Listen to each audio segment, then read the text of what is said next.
때와 시기에 관해서는 쓸 것이 없다. 왜냐하면 알고 있다는 거죠. 주의 날이 밤에 도둑같이 이를 줄 너희 자신이 자세히 안다. 그랬습니다. 주의 날이 도둑같이 온다는 거죠. 예. 그날이 평안하다 안전하다 할 그때에 임신한 여인에게 해산의 고통이 이런 같이 멸망이 갑자기 이르면은 결코 피하지 못할 것이다. 그랬습니다. 주님의 재림은 갑자기 오는 것이지만은 사모하고 기다린 사람에게는 은혜로 임하는 겁니다. 세상에 마음을 두고 사는 사람은 갑자기 와요. 갑자기. 그래서 이게 무슨 일이야 그러지만 사모하는 사람은 할렐루야 그러겠죠. 할렐루야 그러겠죠. 예. 그 사람이 죽을 때도 제가 임종 같은 것도 여러 번 보지만은 세상을 떠날 때도 어떤 사람은 그 죽음과 막 싸우는 그런 느낌이 있고 어떤 분은 얼굴이 펴지면서 할렐루야 진짜 실제로 할렐루야 하는 사람도 있더라고요. 뭔가 막 미소가 확 퍼지면서 얼굴에 미소가 퍼져요. 얼굴이 훤해지면서 그렇게 가는 사람들이 있어요. 그 믿음에 따라 다른 거죠. 예. 너희는 어둠에 있지 아니하매 도둑같이 어둠 속에 있는 자들이니까 갑자기 빛이 확 펴지면은 놀래겠죠. 너희들은 다 빛의 아들이요 낮의 아들이라 밤이나 어둠에 속하지 아니했다. 그랬습니다. 예. 우리는 밤이나 어둠에 속한 자가 아니라 늘 환한 빛 가운데 있으니까 주님이 환하게 빛으로 오시더라도 할렐루야 하지만은 어둠 속에 있던 사람은 깜짝 놀라겠죠. 깜짝 놀란다. 그랬습니다. 근데 빛의 자녀라 해서 모든 것이 보장되지는 않습니다. 빛의 자녀들은 어둠의 세력의 주 공격 대상이 됩니다. 공격 대상이 됩니다. 그래서 6절에 다른 이들 같이 자지 말고 오직 깨어 정신을 차리라. 빛의 자녀를 또 잠을 잘 수가 있다는 유혹에 넘어질 수가 있다는 거죠. 그래서 오직 깨어 정신을 차려라. 항상 깨어 있어라. 정신을 차려라. 그랬습니다. 예. 자는 자들은 밤에 자고 취하는 자들은 밤에 취하되 우리는 낮에 속하였으니 정신을 차리고 그 낮에 속한 자를 또 정신을 차려야 된다는 거죠. 정신이 깨어 있어야지 그렇지 않으면은 취할 수 있고 잠을 잘 수 있다. 유혹에 넘어갈 수 있다는 거죠. 그래서 믿음과 사랑과 구원을 가지고 살자. 그랬습니다. 9절에 보면은 하나님이 우리를 세우시면 노하심에 이르게 하심이 아니다. 노하심에 이르게 하신다는 것은 심판하기 위한 것이 아니다. 그 뜻입니다. 오직 우리 주 예수 그리스도로 말미암아 구원을 받게 하심이다. 그렇습니다. 하나님이 우리에게 원하시는 것은 구원입니다. 구원. 성경에서 가장 중요하게 이야기하는 것이 구원입니다. 구원. 이제 상징적으로 여러 가지 사건 나오죠. 아브라함을 모든 민족 가운데 택하는 거, 그것도 구원이고, 요셉을 노예에서 택해서 사용하는 그것도 구원이고, 출애굽도 구원이고, 다 구원이죠. 구원. 크게 보면 구원입니다. 예수가 세상에 오신 그 이유도 우리를 구원하기 위해서죠. 구원하기 위해서죠. 우리를 복받게 하게, 우리 세상에서 복을 받아 누리게 하고, 그것이 아니고 구원입니다. 구원. 그러니까 하나님의 뜻은 항상 구원의 초점이 이루어져 있습니다. 우리의 삶도 큰 의미에서는 구원을 향해서 가고 있습니다. 구원을 향해서 가고 있는. 때로는 잘 되던 사업이 안 되고 무너지고 하는 것도 하나님이 나를 구원하기 위해서 그렇게 하는 거죠. 구원하기. 이 녀석은 그냥 모든 게 잘 되고 풍요로우면은 하나님을 잊어버릴 것 같으니까 구원하기 위해서 그렇게 하는 거죠. 모든 것이 우리의 삶의 초점이 구원이 있는 거죠. 구원이 있습니다. 그래서 예수께서 우리를 위하여 죽으사 우리 하여금 깨어있든 자든지 자기와 함께 살게 하려. 예수님이 우리 세상에 오신 목적, 우리를 위한 가장 큰 목적은 자기와 함께 사는 것, 예수님과 함께하며 영생하는 겁니다. 영생하는. 그러므로 피차 군면하고 서로 덕을 세우기를 너희가 하는 것 같이 하라 그랬습니다. 서로 주님이 우리 모든 사람이 그런 뜻을 가지고 있으니까 예수 안에 있는 사람들은 그렇게 서로 군면하고 서로 덕을 세우고 그렇게 해라 그랬습니다. 그다음에 12절에 재림을 기다리는 성도들은 어떻게 살아야 되느냐? 너희 가운데 수고하고 주 안에서 너희를 다스림이 원하는 자들을 너희로 알고 그들의 역사로 말미암아 사랑 안에서 가장 귀히 여기고 그랬습니다. 그 너희 가운데서 수고하고 다스리고 구원하고 그 가르침을 가르치는 자들을 사랑하고 사랑해서 가장 귀하게 여겨라. 가장 귀하게 여겨라. 영적인 지도자를 존경하고 가장 귀하게 여겨라. 귀하게 여겨라. 제가 아는 그 장로님이 있는데 그 외곽에서 거의 크지 않은 교회 장로인데 그 이분은 만나면은 자기 교회 담임 목사를 굉장히 자랑해. 굉장히 자랑하고. 예. 그 듣다 보면 뭐 이 조선에 없을 정도로 아주 훌륭한 목회자예요. 그래서 우리 친구들하고 같이 한번 그 만나봤어요. 만나 식사를 한번 했는데, 근데 그런 분으로 안 생겼어요 전혀. 뭐 키도 별로고 또 얼굴도 새카맣고, 네, 인물도 없고 미안하지만 뭐 그 이분이 잘하는 것만큼 그 엘리트고 뭐 아주 탁월한 영성 있고 그런 건 같지는 않아요. 근데 이 장로는 자기 교회 목사를 그렇게 자랑하고 존중하고 뭐 맛있는 음식 먹다가도 아 이거 우리 목사님 그렇게 생각한다는 거예요. 예. 그러니까 그분이 그렇게 하니까 어떻게 되느냐? 이 분이 하는 게 다 잘 되더라고. 다 잘 돼. 예. 그 아이들이 그렇게 똑똑하지 않은데도 똑똑한 애들이 가는 길로 가더라고. 가고 모든 게 잘 되더라. 결혼도 잘 되고 뭐 아이 잘 돼요. 그냥 평화롭고 잘 되고. 또 제가 아는 그 우리 그 후배 목사 교회도 보면은 뭐별 과히 크지 않은데 그 교회 그 중심이 되는 집사가 하나 있어. 집사가 남자 집사 젊은 사람인데 지금 막 40대 들어가겠는데 이 사람도 자기 교회 목사님 그러면은 그냥 죽어. 그냥 죽어.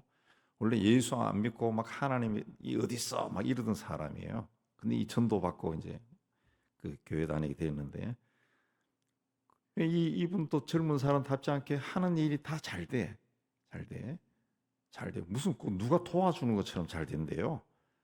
그래서 자기가 하는 그 업계에서 그 똑같은 그걸 대리점을 뭐 4개인가 5개인가를 그렇게 젊은 사람이 4개인가 5개를 굉장히 바쁘더라고. 한 달에 그 11조도 그냥 그 이런 한 잔 틀리지 않게 11조 하는 사람이 이 사람.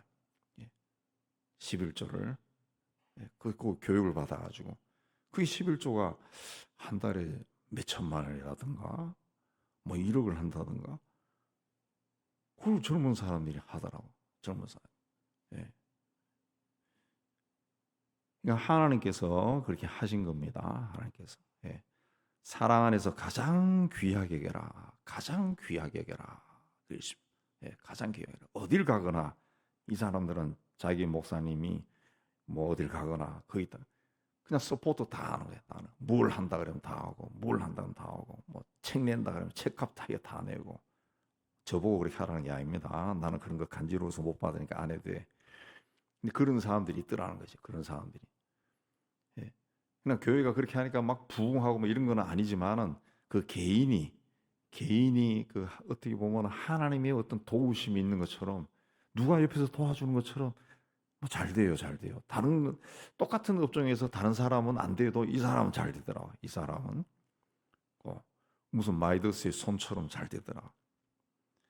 그러니까 하나님의 그 말씀대로 사니까 그런 것 같아요. 그러니까 너희 안에서 수고하고 주 안에서 다스려 구원하는 자들을 너희가 알지. 그들의 역사로 그들의 그 수고와 그 가르침으로 말미암아서 너희들이 잘하지 않았냐. 그러니까 가장 귀하게 여겨라. 가장 귀하게 해라. 그 말씀대로 하니까 하나님께서 은혜를 주시고 복을 주신 것 같아요. 또 너희끼리 화목하라. 그러시면 너희끼리 화목하라. 같은 성도끼리 아주 좋은 관계로 살아라. 그래서 또 14절 이어지는 말씀에 보면은 게으른 자들을 공개하고 마음이 약한 자들을 격려하고 힘이 없는 자들을 붙들어 주며 모든 사람이 오래 참으라. 사실 우리 그 주변의 형제들아 너희를 권면하노니 게으르고 마음이 약하고 힘이 없는 자들이 형제들 중에 있다는 거죠. 근데 우리 형제들 중에 게으르고 마음이 약하고 힘이 없고 뭐 이런 사람들이 있으면은 참 그 같이 하기가 쉽지 않아요. 쉽지 않아요. 뭔가 이렇게 비판적인 말이 나온다. 같은 교회인들끼리도 했던 말 자꾸 되풀이하고 그러면 나중에 짜증이 나서 그냥 어우 쟤는 저 집사는 맨날 똑같은 말 되풀이하고 저 침이 아니야 막 이런 말도 한다고 이런 말도. 근데 그렇게 하지 말라는 거죠. 그 같은 교회 공동체 안에도 게으른 사람이 있다는 거예요. 게으른 사람. 마음이 약해가지고 마음이 약한 믿음 없는 사람이 있다는 거죠. 뭐 할 때마다 막 흔들려. 힘이 없는 사람도 있다는 거죠. 뭘 하자 그래도 힘이 없어 아무것도 못해. 이런 사람들 다 붙들어주고 화목하고 모든 사람이 오래 참으라. 성질 내지 말고 인내하면서 그들과 함께 화목하고 좋은 관계로 지내라. 그래서 15절도 이어집니다. 삼가 누가 누구든지 악으로 악을 갚지 말고 모든 사람에게 항상 착하게 대해라. 예. 모든 사람에게 가장 좋은 일을 행해라. 그리고 항상 기뻐하고 쉬지 말고 기도하고 범사에 감사. 항상이나 쉬지 말고나 범사나 같은 말입니다. 같은 말. 표현이 다른 건데 기뻐하고 감사하고 기도하라. 이건 항상 우리 마음속에 기뻐하고 기도하고 감사, 기뻐, 기도, 감사, 기쁨, 기기감, 예, 기기감. 항상 그걸 해라는 거죠. 이게 그리스도 예수 안에서 늘 하나님의 뜻이다. 그래서 우리는 하나님의 뜻이 무엇인가 그 궁금해서 이 하나님의 뜻이 뭡니까? 이 일에 대한 하나님의 뜻이 뭡니까? 말씀해 주세요. 막 기도도 하고 금식도 하고 작정도 하고 때로는 막 책도 찾아 읽고 저도 청년 시절에 하나님의 뜻에 대한 책이란 책은 나와 있는 건 아마 다 읽어봤는 것 같아요. 다 읽어. 예, 하나님의 뜻. 그걸 가지고 또 형제들하고 같이 대화도 하고 토론도 하고 하나님의 뜻이 뭐냐. 하나님의 뜻이 다 나와 있어요. 성경에. 그렇게 해가지고 하나님의 뜻이 이것이다. 그 알 수 없다고. 알 수 없어요.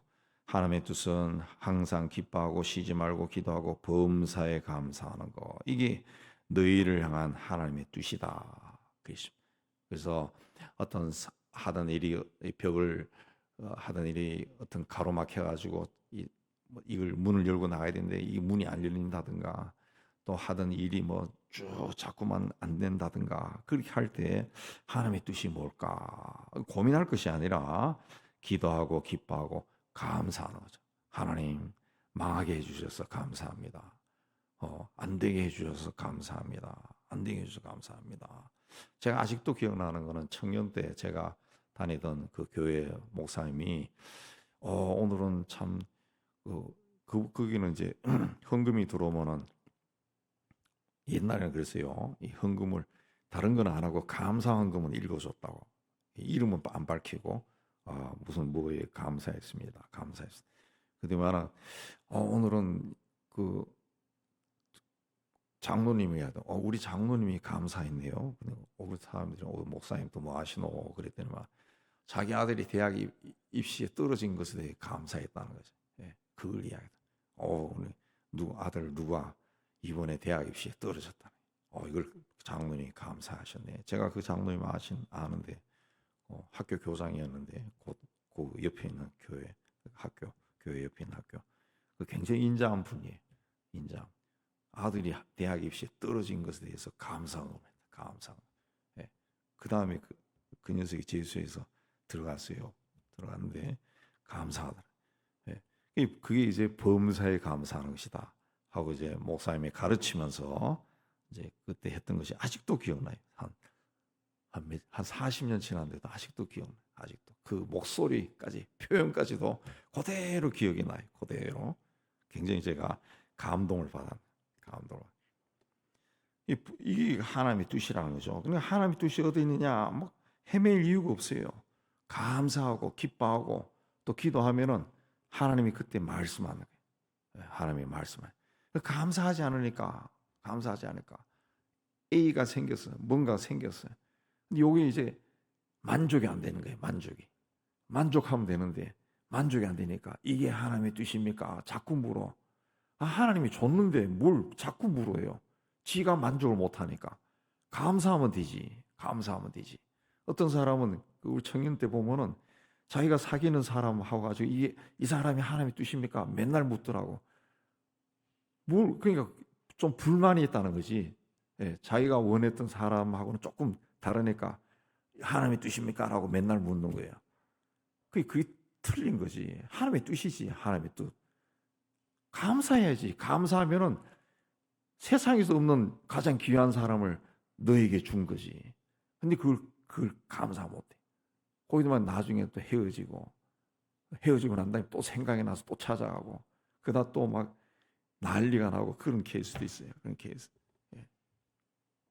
감사해야지. 감사. 하나님이 이미 주셨다고. 감사한 거예요. 감사하라. 성령을 소멸하지 말라. 구약 시대에는 성령께서는 특별한 사람에게 임했습니다. 그래서 그 왕을 세울 때 기름 부음을 받을 때 성령이 임하고, 그래서 사울이 막 예언도 하고, 그 사울도 예언하냐 막 이 말이 성경에 기록되어 있을 정도로 하고, 또 모세와 함께 그 지도자들이 모였을 때 성령이 임하니까 안 나왔던 사람에게까지도 성령이 임하고 막, 그래 성지자들이다 그러고 그렇게 했어요. 그렇게 하다가 이제 불순종하면은 성령이 또 떠나가요. 예. 사울에게서 떠나가고 다윗에게서도 떠나가고, 다윗이 두려워서 주의 성령을 거두지 말라 그런 기도도 하고. 그러나 신약 시대에는 예수님 오셨으니 예수님과 함께 사역하시고, 예수께서 부활 승천하신 후에는 성령이 강림하셔서 모든 사람들에게 임하셨다. 그리고 그 성령은 영원히 함께 하신다 그랬습니다. 영원히 함께. 우리 몸이 하나님이 거하시는 성전이다. 그 성전이다. 그 성령을 소멸하지 말라 그랬습니다. 그러면 소멸한다는 것은 성령이 떠난다는 말이냐? 떠난다는 말이 아니고, 소멸한다라고 하는 성서의 원뜻은 억누른다는 겁니다. 억누른다는 거예요. 예. 성령께서 예를 들면 성령께서 나와 동행하는 성령께서 뭐 말을 하려고 하면은 확 머리를 눌러버린 거죠. 가만히 있어 하고 눌러버린. 이거는 그 촛불의 그 심지를 꺼버리는 거, 그걸 이야기합니다. 설명이 촛불 활에 타고 있는 촛불 심지를 뚜껑을 덮어서 꺼버리는 거, 그 똑같은 소멸한다는 게 그런 뜻입니다. 소멸. 그러니까 성령이 우리 안에 와 계시지만은 내가 그 성령을 억누를 때가 있다는 거지. 예. 그분이 인도하시고 그분이 말씀하시고 그분이 활동하는 것을 내가 거절한다는 거예요. 예. 안 한다는 거죠. 안 따라간다는 거죠. 안 따라간다. 예. 그러니까 우리가 그리스도인이 되었다 해서 그 성령의 인도함을, 그리스도인이 되면 성령께서 내 안에 들어오시는데 그 성령의 인도함을 내가 100% 받으면서 사는 것은 아니라는 거죠. 아니라는 거죠. 성령이 내 양심을 통해서 말씀하시는 것도 굉장히 많아요. 그때 충동적으로 말씀하는 것도 있어요. 근데 안 하죠. 내가 안 합니다. 성령 인도하심을 부담스러워할 때가 있다. 육체의 욕심이 강할 때 성령의 인도하심을 부담스러워한다. 그게 이제 자꾸 습관이 되어버리면은 내가 예수를 믿지만은 내가 내 인생의 왕자에 앉아서 내가 예수님을 컨트롤하며 살아가죠. 하나님 앞에 기도도 요구를 하는 거지, 하나님의 뜻이 이루어지세요가 아니라 내 뜻이 이루어지게 해주세요가 되어버리죠. 그래서 내 뜻이 이루어지지 않으면 하나님이 어디 있어? 그리고 그런 소리나 하고 다니고 그런 겁니다. 그러니까 우리가 성령의 인도하심에 민감해야죠. 성령의 인도하심에 이렇게 하라 그랬으면은 하기 싫어도 그 자리에서 예 그리고 기도하고 성령으로 충만하고 그렇게 해야죠. 성령 충만해. 성령을 소멸하지 말라. 성령으로 소멸하지 않기 위해서는 성령으로 충만해야 됩니다. 우리의 마음이 어떤 인간적인 욕심들, 혈기 이런 것들, 하나님의 성품에 어긋나는 것들이 올라올 때가 많아요. 악한 영이 우리의 어떤 틈을 타가지고 세상 욕심, 세속적인 마음, 인간의 재성이기 때문에 그게 있거든. 그 틈을 타가지고 쏙 들어와서 그걸 자극하면은 성령께서 뭐라 이야기해도 하기 싫어요. 그러면 성령의 활동이 제한을 받는 거죠. 제한받는다. 옛날에 한 40년 전에 그 유명한 책 중에 그 하나님을 제한하지 말라 그 책이 있었어요. 참 제가 감동 깊게 읽었는데 요새 들린지 모르겠네. 그 하나님을 제한하지 말라. 그게 이제 그 성령을 제한하지 말라는 뜻이죠. 제한하죠. 하나님은 나를 통해 일을 하고 싶어 하는데 자꾸 내가 그걸 못하게 하는 못하게. 믿음이 없고 사랑이 없고 소망이 없고 그 간단한 믿음, 소망, 사랑도 내가 성령께서 그걸 통해서 나를 일을 하려고 해도 내가 못하게 하는 거죠. 그게 성령을 소멸하는 겁니다. 소멸하고 예언을 멸시하지 말라. 이건 이제 말씀을 전하는 그걸 이해하는 겁니다. 말씀 하나님의 말씀을 풀어서 이야기하는 거 그걸 무시하지 말라. 예, 무시하지 말라. 이때 이 시대는 이 신약 성경 자체가 없는 거예요. 없는 거예요. 하나님의 영을 받은 사도들이나 또 전도자들이 하나님의 말씀을 이제 구약 성경을 가지고 예수가 그리스도다라고 풀어서 말하는 것을 그걸 무시하지 말라, 멸시하지 말라, 멸시하지 말라 그 뜻입니다. 예, 예. 그렇게 하는 그 하나님 말씀을 풀어서 가르치려고 하는 거를 그걸 무시하지 말라. 원뜻이 그렇게 되어 있습니다. 범사에 좋은 것을 취하고 악은 버려라. 그러니까 악을 버리라는 거죠. 좋은 것은 이제 선을 택하라 그런 뜻이죠. 하나님이 너희를 온전히 거룩하게 하사 영과 혼과 몸이 예수께서 강림하실 때 흠없게 보존되기를 원하노라. 너희를 부르시니 미쁘시니 그가 또한 이루시리라. 마지막으로 우리를 위해 기도하라. 전도자를 위해 기도하고 형제들을 문하라 그랬습니다. 이 에베소 5장 18절 이하에 성도들이 서로 화합하여 주께 찬송하고 범사에 감사하고 주님을 경외하고 복종하라 그랬습니다. 주님께 헌신하고 충성하고 적극적인 신앙생활을 하라는 겁니다. 그 신앙생활은 그 이 능동적으로 해야 됩니다. 능동적으로. 근데 억지로 끌려가는 것이 아니라 내가 결단하고 하나님 앞에 서기 위해 애를 쓰는 거죠. 오늘 또 나가고 내일 또 나가고 계속 나가는 겁니다. 계속 나가는 거예요. 운동도 매일 그 시간에 하나의 자기 어떤 삶의 루틴이 되도록 그렇게 해야지 어느 날은 막 설악산까지 기어 올라갔다 하다가 그 다음에 1년 내내 아무것도 안 하고 이렇게 하면 안 된다. 예, 그렇게 하면 몸이 그 운동이 아니라 몸이 탈나버려요. 고장나버려요. 고장나요. 예, 신앙도 똑같습니다. 오늘 하던 그대로 내일 또 그대로 계속 그대로 쪽쪽쪽쪽 나갈 때 성숙해지는 겁니다. 운동도 매일 그 시간에 그걸 계속하면은 그걸 통해 가지고 근육이 생기고 몸이 건강해지고 그래요. 또 자기도 모르게 신앙생활을 그렇게 해야 됩니다. 그게 이제 범사에 항상 쉬지 말고 똑같습니다. 이렇게 신앙생활에서 날이 갈수록 성숙해지는 하나님이 인정하시는 그런 신앙인이 되기를 주님의 이름으로 축복합니다.